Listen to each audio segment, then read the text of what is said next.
식당 알바생에게 음식물 쓰레기라며 폭언한 손님의 최후. 반찬이 짜다며 알바생에게 폭언을 퍼붓는 손님의 말이 기가 막힙니다. 야, 이걸 사람이 먹으라고 만든 거야? 너나 처먹어. 라며 제 앞치마에 국물을 끼얹더군요. 무릎 꿇고 사과하라며 난리를 치길래 저는 조용히 주방에 계신 아버지를 불렀습니다. 아빠, 여기 손님이 음식물 쓰레기라는데 주방장님이 직접 확인해 보셔야겠어요. 사실 여긴 30년 경력의 저희 아버지가 운영하시는 유명 맛집이었고 저는 가업을 잇기 위해 밑바닥부터 배우던 중이었죠. 아버지가 인상을 쓰며 나오시자 손님은 사색이 되어 도망치려 했지만 이미 영업방해로 경찰이 출동한 뒤였습니다. 무례한 갑질에 통쾌한 한방을 날리고 싶다면 좋아요 눌러주세요. 10년 수발 며느리 뺨 때려 내쫓던 시누이의 비참한 최후. 어머니, 이제 아들 집 가서 호강하며 사세요. 저 이 집 나갑니다. 저는 10년 넘게 거동 불편한 시어머니를 모신 며느리입니다. 시누이가 오더니 대뜸 제 뺨을 때리며 소리를 지릅니다. 내 엄마 재산 탐나서 붙어 있었지? 당장 짐 싸. 남편은 옆에서 모르는 척 고개만 푹 숙이고 있더군요. 억장이 무너져 앞치마를 벗어 던졌습니다. 그때 시어머니가 떨리는 손으로 제 손목을 잡으셨습니다. 이 집 명의 벌써 며느리 앞으로 다 돌려놨다. 알고 보니 시누이가 도박빚 때문에 엄마를 협박하던 중이었습니다. 무릎 꿇고 비는 시누이를 뒤로하고 저는 어머니와 이사를 왔습니다. 이런 시누이는 평생 인연 끊고 사는 게 맞겠죠? 제 결정이 사이다라면 좋아요와 구독 부탁드립니다. 10년 넘게 병수발한 딸에게 유산은 한 푼도 없다는 엄마. 유산은 전부 네 오빠 거다. 너는 이제 남이야. 엄마가 제 아내 얼굴에 서류를 집어던졌습니다. 아내는 10년 넘게 엄마 병수발하며 뒷바라지 다 했는데 말이죠. 엄마 정말 이래요? 아내가 떨리는 목소리로 물었지만 엄마는 단호했습니다. 딸년한테 줄 땅은 없어. 당장 도장 찍어. 그 순간 아내가 가방에서 서류 한 장을 꺼내 테이블에 탁 놓더군요.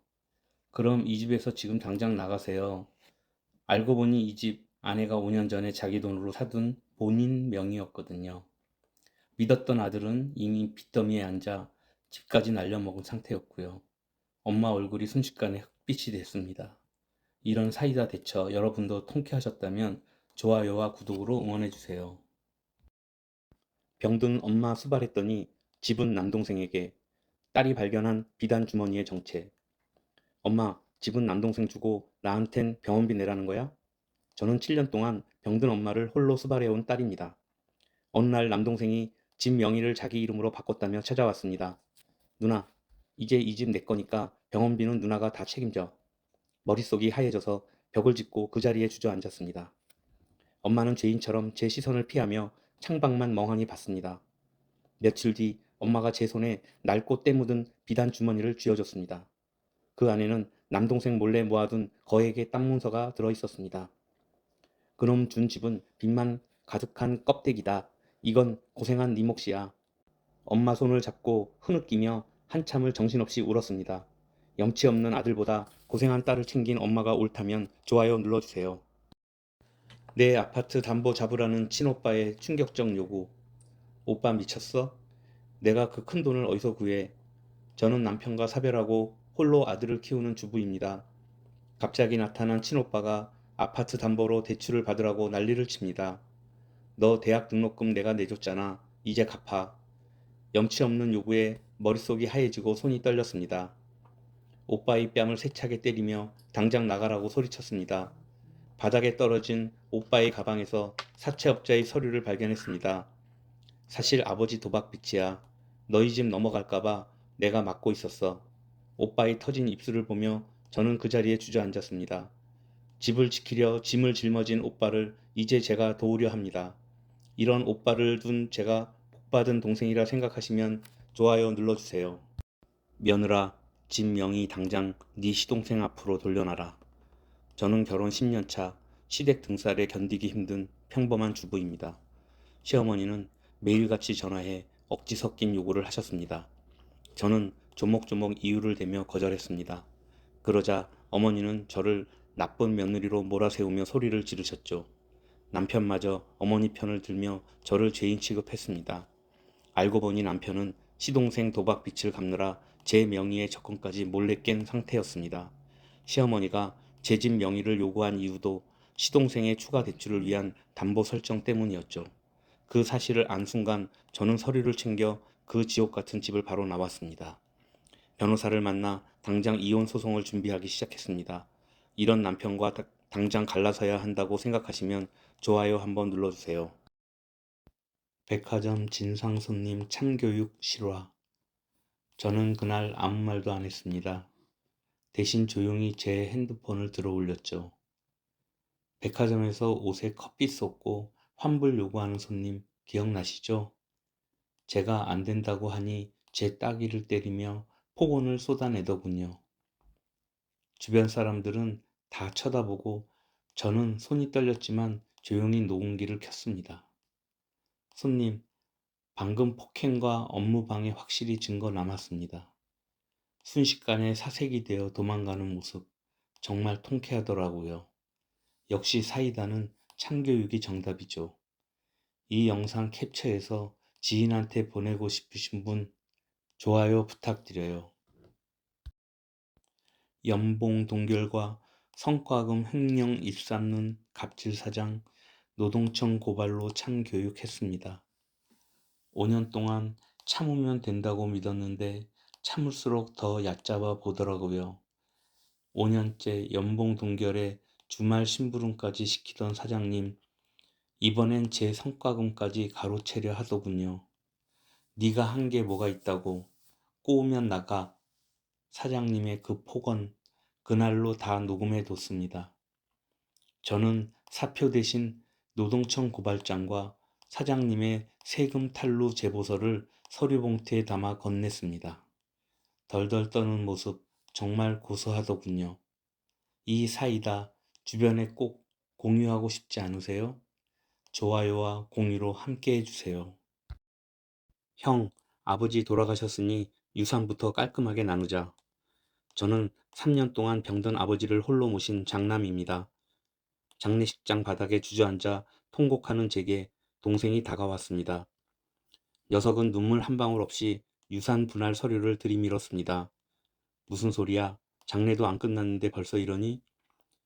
동생은 비릿하게 웃으며 서류를 제 손에 억지로 쥐어줬습니다. 등기부 등본을 펼치니 이미 아버지 땅이 동생 명의로 넘어갔더군요. 이게 대체 뭐야? 아버지가 언제 너한테 중요했어? 녀석이 치매 앓던 아버지 손을 잡고 강제로 인감을 찍게 했습니다. 저는 그 자리에서 동생 멱살을 잡고 당장 경찰에 신고했습니다. 폐륜을 저지른 동생을 끝까지 처벌해야 한다고 생각하시면 좋아요 한번 눌러주세요. 5년 만에 나타나 집 문서 내놓으라는 도박꾼 오빠. 이 집 명의 당장 나한테 넘겨. 내 빚이 얼만지 알아? 저는 치매 어머니를 5년째 홀로 모시는 딸입니다. 연락 끊겼던 오빠가 명절 전날 술에 취해 들이닥쳤습니다. 딸은 출가 외인인데 장남인 내가 상속받는 게 법이야. 제 뺨을 밀치며 안방 장롱을 뒤엎는 모습에 피가 거꾸로 솟았습니다. 병원비 한 푼 안 내고 효자 노릇하는 꼴을 더는 못 보겠더군요. 그때 기운 없던 엄마가 오빠 팔을 세게 내리쳤습니다. 네 도박빚 갚느라고 준 돈이 벌써 집 한 채 값이다. 엄마는 이미 3년 전 이 집을 제 이름으로 증여해 두셨습니다. 저는 주저없이 경찰에 신고하고 오빠를 집 밖으로 끌어냈습니다. 이런 오빠랑 천륜 끊어도 된다고 생각하시면 좋아요와 구독 눌러주세요. 10년 절친이 제 결혼식 축의금 5,000원 내고 뷔페 4그릇 비웠네요. 야, 너 축의금 장난해? 5,000원이 뭐야? 10년 절친이라 믿었던 친구에게 제가 건넨 첫 마디였습니다. 친구는 형편이 어렵다며 울먹였지만 정작 SNS엔 명품 가방 쇼핑 사진이 실시간으로 올라오더군요. 심지어 제 결혼식 뷔페에서 4그릇이나 먹고 답례품까지 야무지게 챙겨갔죠. 참다 못한 저는 그 친구 결혼식 때 똑같이 복수했습니다. 빈 봉투에 딱 5,000원만 넣어 건넸거든요. 그리고 제가 미리 확보한 친구의 명품 사기 이중생활 녹취를 축사 대신 틀어버렸습니다. 신랑 측 식구들 표정 보셨어야 했는데 진짜 가관이었죠. 제대로 인과응보 보여줬습니다. 이런 친구 여러분이라면 어떻게 하실 건가요? 댓글로 솔직하게 남겨주시고 구독도 부탁드립니다. 출장 간다던 아내의 기습 방문, 남편이 무릎 꿇은 진짜 이유. 여보, 나 오늘 지방 출장 간다고 했잖아. 근데 왜 우리 집 안방에서 낯선 여자 웃음소리가 들리는 걸까? 당황해서 문을 막아서는 남편의 손이 덜덜 떨립니다. 아니, 그게 아니라 갑자기 동료들이 찾아와서 더러운 벽면은 필요 없어요. 제가 가방에서 꺼낸 건 녹취기가 아니라 이미 친정 아버님 도장까지 찍힌 이혼 서류와 남편의 짐 가방이었거든요. 걱정 마. 안방에 있는 그 여자랑 마음껏 살아. 대신 네 이름으로 된 아파트랑 차, 방금 우리 아빠가 전부 명의 이전 끝냈으니까. 빈 털터리로 쫓겨나 복도에서 무릎 꿇고 비는 남편을 뒤로하고 저는 그 자리에서 현관 비밀번호부터 바꿨습니다. 인과응보. 정말 짜릿하진 않나요? 이 사이다 대처. 주변에 꼭 공유하고 싶지 않으세요? 좋아요와 공유로 함께 해주세요. 옳게 그 집 명의 당장 내 이름으로 돌려놔. 저는 10년 동안 시부모님을 홀로 모셔온 며느리입니다. 갑자기 나타난 시누이가 안방을 차지하며 집 명의를 요구했습니다. 나도 시댁 식구인데 이 정도 권리는 당연히 누려야지. 고생은 저 혼자 다 했는데 억울해서 손이 떨렸습니다. 결국 시누이와 거실에서 멱살을 잡고 몸싸움까지 벌였습니다. 그런데 시누이가 비웃으며 제 발치에 서류를 던졌습니다. 알고 보니 남편의 도박빚을 시누이가 갚아주고 집을 담보로 가져간 것이었습니다. 시누이는 당장 짐을 싸서 나가라며 저를 몰아세웠습니다. 남편의 배신과 시누이의 계략에 저는 길바닥에 나앉게 생겼습니다. 이런 상황에서 제가 어떻게 살아가야 할까요? 제 억울함에 공감하신다면 좋아요 한번 눌러주세요.